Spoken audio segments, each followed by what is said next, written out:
یو کاسو خوب یې لیدلو اته مولا یې ولیدلو مړی باندې ناست دی همداسې ناست دی مولا دا کس دی چې خوب مو لیدلو مولا باندې مو ګزار وکړل خو مولا ګزار سره باد شو دویم ګزار باندې وکړو بیا امام باد شو دریم ګزار مو وکړو بیا مولا باد شو خو څلورم ګزار مو چې کله اته مولا نه وکړو اته مولا ولګېدل خوب نه بیدار شوم چې خدایه د کومه ګناه دی چې دغې ګناه نتیجه دا دی چې درو ګزارو سبا شو څلورم ګزار سره اته مولا ولګېدل آیت الله عظما وحید بهبهانی چې رئیس الفقها د هغه یو سوای د هغه اهل ذکر اهل معرفت و هېڅ هغه ته ویې راغللو ورته ومویل چې هغه داسې خوب مو ولیدلو مولا باندې مو درې ګزارونه وکړو خو څلورم ګزار سمه امام وشو دا کسه سوچ ته کوئ دا ډېر رسېدلی کس دی دې ته بیا امام ځان وښیله چې ګزارونه د باندې کوي موږ ته د ځوانانه ښیي مولا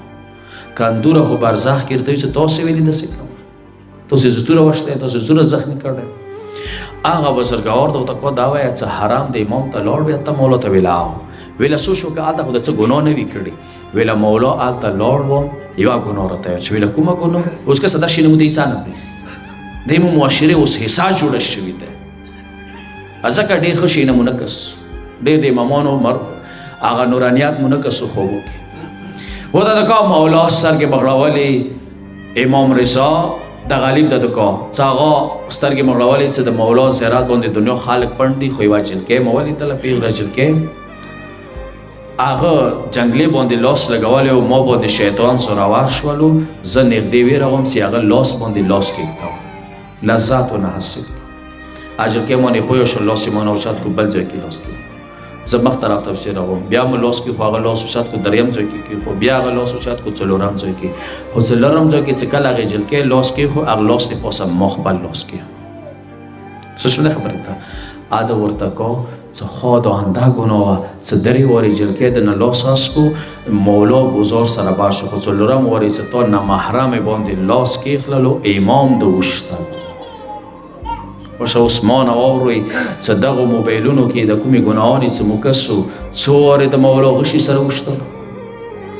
څو وارې د زخمي کړلو باس دی په کار دی لږ سترګو باندې رحم وکړو لږ خپلو امامانو نه رحم وکړو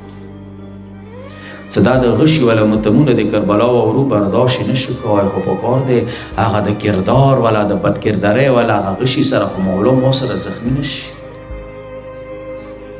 دا څه وي مو ودونه شو که څه ده هغه